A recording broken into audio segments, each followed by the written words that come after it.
नमो नमः सद्गुरुभ्यः सद्गुरुभ्यो नमो नमः। नमो नमः सद्गुरुभ्यः सद्गुरुभ्यो नमो नमः। ज्ञानवैराग्यसम्पूर्णान् हरिभक्तिपरायणान् द्वाचार्यानहं वन्दे सम्प्रदायप्रवर्तकान् भगवत्पादमाचार्यं श्रीमद्रामानुजं मुनिं श्रीमदानन्दतीर्थं च रामानन्दयतिमितं श्रीवल्लभं च निम्बार्कं कृष्णचैतन्यमेव च ज्ञानेश्वरं तथान्याञ्च पूर्वाचार्यान् स्मराम्यहम् आचार्येष्वपि सर्वेषु तारतम्यं विना कलौ शुद्धं भागवतं धर्मं जग्राह प्रेमिको गुरु कलिकालान्धकारेण व्याप्तं भुवनमण्डलं विलोक्य कृपयाचार्यचक्रे वैष्णवसंहितां हरे रामेति कृष्णेति नाम संकीर्तनं सदा लोकक्षेमाय कुर्वन्तं प्रेमिकं सद्गुरुं भजे। श्री अण्णा द्वारा विरचित श्री वैष्णव संहिता के 8वें भाग का तीसरा अध्याय। यहाँ पर भी श्री ज्ञानेश्वर के चरित्र का ही वर्णन है। श्री सद्गुरुवाच ज्ञानेश्वर चांगदेव करके एक योगी था, उनका चरित्र है, उसमें ज्ञानेश्वर भी आते हैं। श्री सद्गुरुवाच बहुभिर्नियमैश्चैव कठिनैः साधनैरपि योगसिद्धिं प्राप्नुवन्ति विविधां भुवि योगिनः। जगत में योगी लोग कठिन साधन, कठिन नियम आदि का पालन करके योग सिद्धि प्राप्त करते हैं। अणिमादि योग सिद्धिर दर्शयन्तो मुहुर्मुहु विस्मापयन्ति सकला नरान लोके योगिनः। अष्टमहासिद्धि होता है ना, अणिमा, गरिमा, या हल्का सा हो जाना या वजनदार हो जाना या दूसरे अन्य के शरीर में प्रवेश कर देना, आकाश में उड़ना, ऐसे दूसरों को अपने वश में कर देना। इस प्रकार ऐसा 8 प्रकार के शक्ति सिद्धि कहा जाते हैं ना, वे सब लोगों को बताकर दर्शाकर लोग आश्चर्यचकित रह जाते हैं। चमत्कार के बिना नमस्कार नहीं कहते हैं ना, तो चमत्कार दिखाकर लोगों को आकर्षित करते हैं और उनसे जो समर्पित किया हुआ पैसे या उनसे यश जो प्राप्त होता है उससे वे खुश हो जाते हैं। इन्हें कुयोगी ने कहा है। अष्टांग सिद्धि करने से भगवत प्राप्ति के लिए भी अष्टांग योग किया जाता है, परंतु यह लोग अष्टांग योग के द्वारा अष्टमहासिद्धि को प्राप्त कर लोगों को अपने वश में करते हैं, इसलिए इन्हें कुयोगिनः कहा है। श्री इंद्रजालम विधाय एवं अनायासेन जीवताम अविपक्वांतरंगाणाम योगिनाम खेदनंतरम। ऐसे अन्ना एक प्रश्न पूछते हैं, जादूगर होते हैं ना, जादू बताते हैं बच्चों को, तो जादू बताकर जो जादूगर पैसे कमाता है उस व्यक्ति से और इन कुयोगिन में क्या अंतर है? वह यह अष्टमहासिद्धि बताता है, वह जादू बताता है। ऐसा सर्वसिद्धिमवाप्नोति हरे नामानुकीर्तनात् किम दुर्लभम जगन्नाथे सुप्रीते मनसि मनोहरे। भगवान की भजन करने से, हरि कीर्तन करने से सभी प्रकार के सिद्धि, योग सिद्धियाँ प्राप्त होती है, परंतु क्योंकि भगवान का आराधना करने से क्या दुर्लभ है, यदि वे प्रसन्न हो जाए तो अष्टमा सिद्धि क्या चीज़ है। योग सिद्धिम उपेक्षन्ते वैष्णवाः शुद्ध बुद्धयः अवैष्णवा वंचयन्ति कैतवे नैव पामर। वैष्णव जो सच्चे वैष्णव होते हैं उनको भी योग सिद्धि प्राप्त होती है हरि कीर्तन से, पर वो बताते नहीं है, वो उसकी उपेक्षा ही कर देते हैं। परंतु यह जो अवैष्णव लोग हैं, ये योग सिद्धि के माध्यम से लोगों को फंसाकर पामर लोगों को फंसाते हैं। परंतु वैष्णव जो शुद्ध बुद्धि के होते हैं वे तो योग सिद्धि की अपेक्षा ही करते हैं। अष्टांगस्यापि योगस्य फलम ही दर्शनम। क्या है ना, अष्टांग सिद्धि, अष्टांग योग का फल क्या है, उद्देश्य क्या होना चाहिए? हरिदर्शन निमित्त अष्टांग योग का अभ्यास करना चाहिए। तत्परित्यज्य वै मूढ़ा मुह्यन्ति अल्पासु सिद्धिषु। उस हरिदर्शन को त्याग कर ये मूढ़ लोग अल्प सिद्धि के लिए इच्छा करते हैं। प्रयत्न तो से एक ही है, पर कठिन परिश्रम करना पड़ेगा, अष्टांग योग का अभ्यास करना पड़ेगा। इससे हरिदर्शन की इच्छा करने से हरिदर्शन प्राप्त कर सकते हैं, अल्प सिद्धि इच्छा करने से अल्प सिद्धि प्राप्त कर सकते हैं। शार्ङ्गदेव इति ख्यातः कचिदासीत् यतात्मवान् संप्राप विविधां सिद्धिं योगम अष्टांगमाचरन्। तो चांगदेव नामक एक योगी था, वह अष्टांग योग का अभ्यास करके अनेक प्रकार की सिद्धियों को प्राप्त किया था। ज्ञान शून्यो महायोगी सिद्धिभिः ताभिरन्वहं विस्मापयन् जनान् सर्वान् तैरैव पूजितो भवति। वह ज्ञान शून्य था, ऐसा कहते हैं, ज्ञानहीन था, इसीलिए अपने अष्टांग सिद्धि योग से अष्ट सिद्धि पाकर लोगों को वंचित करता था, तो ताकि लोग उनको पूजा करें। अपने अष्ट सिद्धि की महिमा लोगों को बताकर दर्शाकर, कहते हैं ना, एग्जिबिट कर लोग उनसे बड़े योगी मान लेते हैं, पामर लोग। जीवन योग बले नैव संवत्सर सहस्रकम सुकुमार वपुर्लोके चचार भुवि गर्वित। वह अपने योग सिद्धि की बल से हजारों साल जीवित रहता था और युवा भी, उसका शरीर भी वृद्ध नहीं हुआ था, क्योंकि अष्टांग योग के फल की ये सब फल है। ज्ञानेश्वरस्य माहात्म्यम् आकर्ण्यापि यदृच्छया शार्ङ्गदेवो महायोगी पीडितो अभूत असूयया। तान् बहुमत्यान् योगशक्तिव जीवयन् अवाप महतीं कीर्तिं शार्ङ्गदेवो ददाति।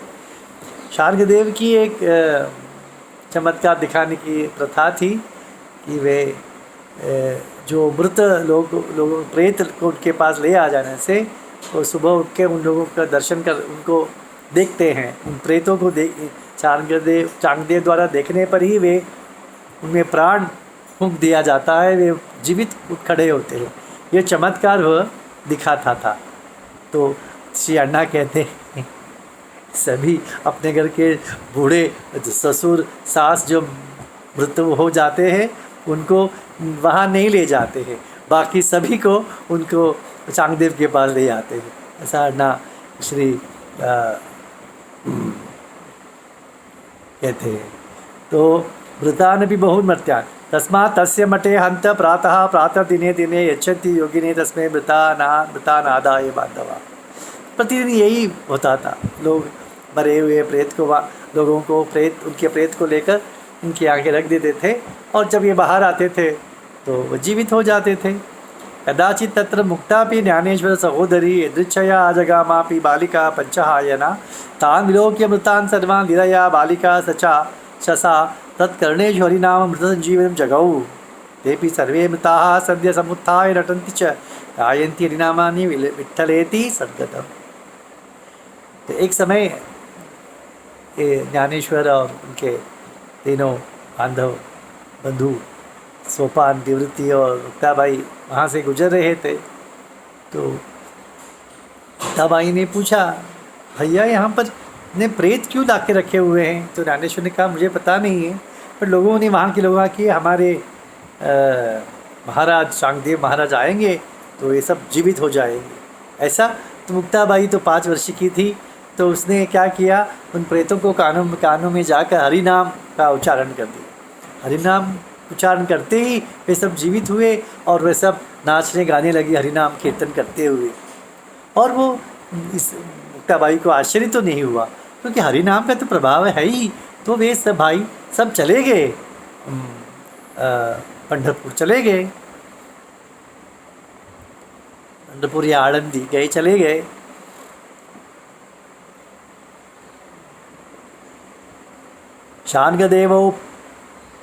देवोपि आजगाम श्रुत्वा विठल कीर्तनम दृष्ट्वा मृतान् उत्थितान् च लेभे परम विस्मय। तो चांगदेव ने पूछा अपने शिष्यों से, अभी आज कितने प्रेत आए हुए हैं? तो उन्होंने कहा, महाराज सब प्रेत उठ के नाचने लगे, अपने घर चले गए।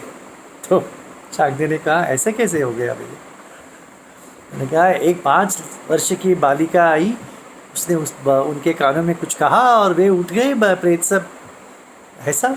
तब उन्हें पता चला कि ऐसे ज्ञानेश्वर या मुक्ताबाई ऐसे आनंदी में रहते हैं। तो उन्होंने उनको एक शरणागति के मन में था कि बालिका कौन थी, 5 वर्ष की बालिका, मुझे पता नहीं। उन्होंने उसको एक पत्र लिखना चाहा। श्री अण्णा कहते हैं कि वह एक क्या लिखूं, 5 वर्ष की बालिका ही तो, कैसे उसे संबोधन करूं, इस प्रकार था। परंतु फिर सोचा कि क्या लिखे, तो ज्ञानी है, समझ पाएगी। तो एक कोरा कागज़ भेज दिया मुक्ताबाई के पास। तो मुक्ताबाई ने उसे देखा तो बोला कि ये तो कोरा ही रह गया है, ये व्यक्ति तो कोरा ही है, ज्ञान शून्य कहा है श्री अण्णा ने।